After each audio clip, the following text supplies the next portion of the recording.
Without encryption, we lose all privacy. That is the new battleground. That's what Snowden said in a Guardian article this week. Encryption is what protects our personal information in the digital age, and these days, close to 80% of all web traffic is encrypted. Your bank balance, the local hospital's equipment, and the 2020 US presidential election depend on encryption to keep them safe. And the number one threat in the world, according to the US intelligence community, is computer and computer network vulnerability, a bigger threat than terrorism and war. And yet, the US, the UK, and Australia are all actively working to undermine our computer security by forcing backdoors and fatal flaws into the encryption that we all use. This isn't a new battle. This is what the cypherpunks fought against in the 90s when the US government tried to subvert cryptography and tried to regulate encryption like a munitions export, trying to ban it for anyone outside of the US. Thank goodness the cypherpunks won back then, otherwise the internet never would have grown into what it is today. There would be no internet commerce without encryption,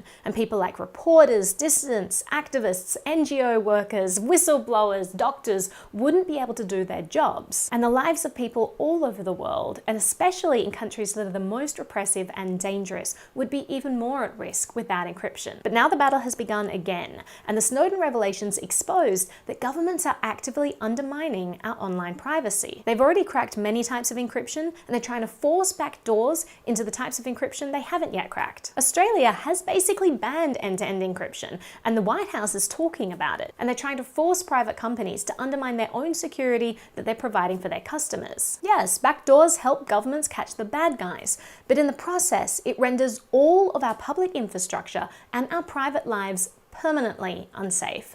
That is not something we can allow. We need to push back against government backdoors, but also take proactive measures in our own lives to protect our own privacy from hackers and anyone who would try to use our data to do us harm. So today, I'm going to teach you about VPNs, an essential part of your toolkit if you want to live a modern, privacy-conscious lifestyle. And like many privacy tools, the more people who use these, the more it actually helps everyone's privacy, because it's a lot easier to hide in a group of 100 people than it is to hide in a group of 3. I'll explain what VPNs are and how they work, which VPNs have already been cracked by the government and which ones still seem effective, and what you should be looking for in a good VPN provider. VPN services can vary dramatically between providers, and not all of them are credible. Before we dive into the question of how safe is your VPN really, let's first understand what a VPN is. If you already understand this, feel free to skip ahead. VPN stands for Virtual Private Network, and it's a private network within a public network like the internet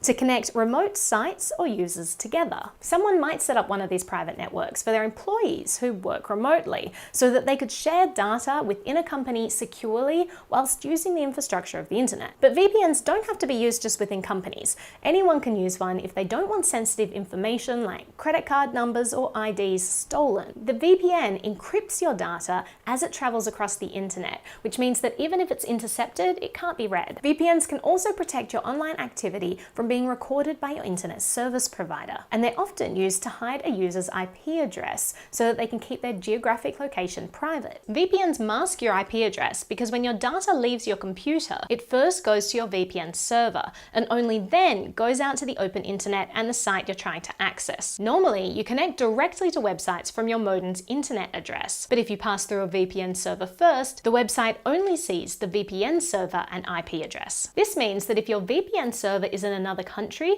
you can actually trick websites into thinking that it is you who is in the other country, because IP addresses over time have been mapped with varying degrees of accuracy to geographical locations. So some people use VPNs to spoof their location so that they can access sites that aren't available in their own country, like Netflix or crypto exchanges. So what should you look for in a good VPN? First rule, if it's free, you're probably getting what you paid for. As they say, if you're not paying for the product, you are the product.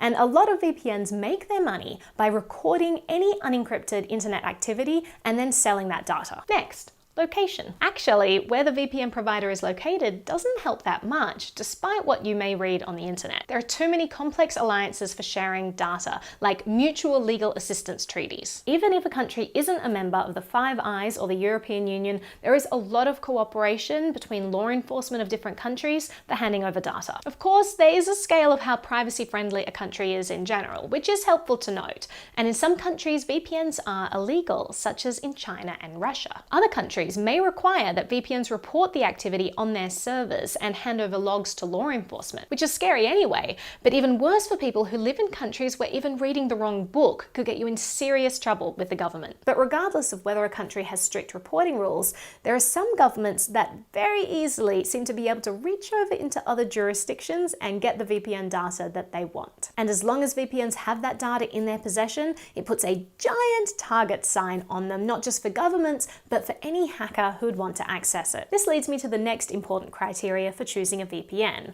Look at their logging policies. You want one with no logging or low logging guarantees. This legally restricts a VPN from keeping your data past a certain period of time, which means that they couldn't even hand over the data if they wanted it if it's not in their possession. Finally, the tech that a VPN uses, in particular the encryption, is really important. As mentioned, VPNs vary greatly in the way that they're set up and the encryption that they use. And sometimes, even when a company's heart is in the right place, they might just not have the technical know-how to keep your data safe. And the security of your VPN also depends on actions that you take. VPNs rely on keys and the validity of the ciphers used. So if your keys get leaked or broken, your privacy's gone. So don't ever share or transmit your VPN keys. Let's move on to technical recommendations, and let's first start by looking at which encryption has already been compromised according to the Snowden revelations. The NSA's Office of Target Pursuit maintains a team of engineers dedicated to cracking the encrypted traffic of VPNs. The individual's online security isn't the priority of the NSA,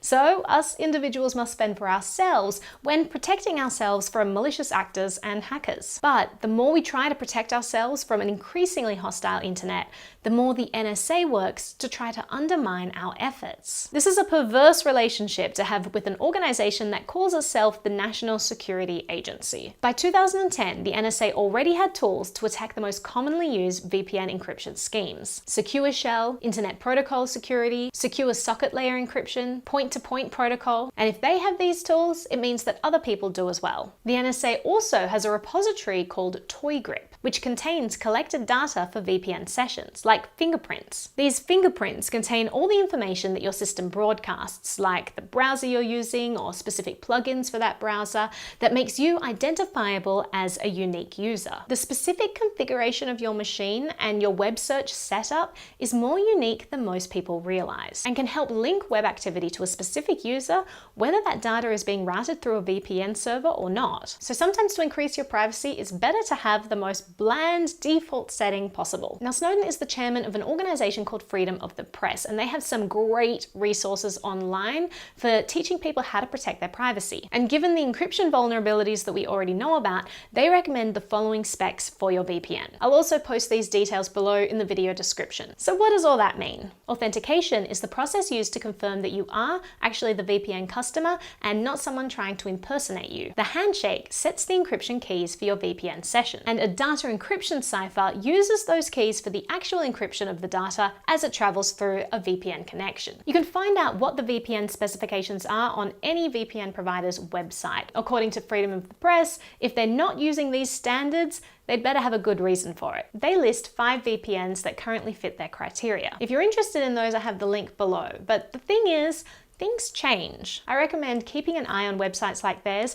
for updated information about security. Now, something important to consider: VPNs are essential for protecting your privacy from ISPs, hackers, and some of the services with which you interact online. And the more people who use these services, the better everyone's privacy becomes. Now, if you're trying to hide from nation-state actors, sometimes a VPN can actually draw attention to you, especially if you're using it in a place where VPN use is uncommon. Someone on Twitter once remarked that using these privacy-enhancing technologies can sometimes be akin to wearing the ring in Tolkien's novels. You become invisible to regular mortals, but suddenly you become much more interesting and visible to other powers. So the best thing that we could be doing in our society is making these privacy technologies ubiquitous. Encourage everyone to use them so that we can protect the privacy of society as a whole, and also help the people who do have reason to hide from nation-state actors for fear of persecution. Now remember, none of these things are foolproof, so understand understand the risk that you're taking. Our computer security right now is in critical danger. Now, we've come to expect a certain degree of privacy in our everyday lives, but we're living more and more of our lives in the digital world, and our digital privacy is under systemic attack. Now, it seems that some encryption is still uncrackable, otherwise the government probably wouldn't want to ban them so much. But banning or undermining the encryption that does remain is something that we cannot permit. It's been 6 years since the Snowden revelations, and in that time, Facebook, Google, and Apple have all made encryption a default part of their products. We can probably credit Snowden's revelations about mass surveillance for inspiring these kinds of proactive measures. Now, the government wants to undermine this, force them to add in backdoors, which would make our digital lives permanently unsafe in an increasingly hostile online world. We have to take a stand against this, and we also have to protect ourselves, and we can do this with one simple step at a time. If you're just starting to take these steps today, you can start by adding a VPN to your computer and your phone. Thank you so much for watching. If you have any privacy concerns or questions or tips, please leave them in the comment section below, and don't forget to like, share, and subscribe.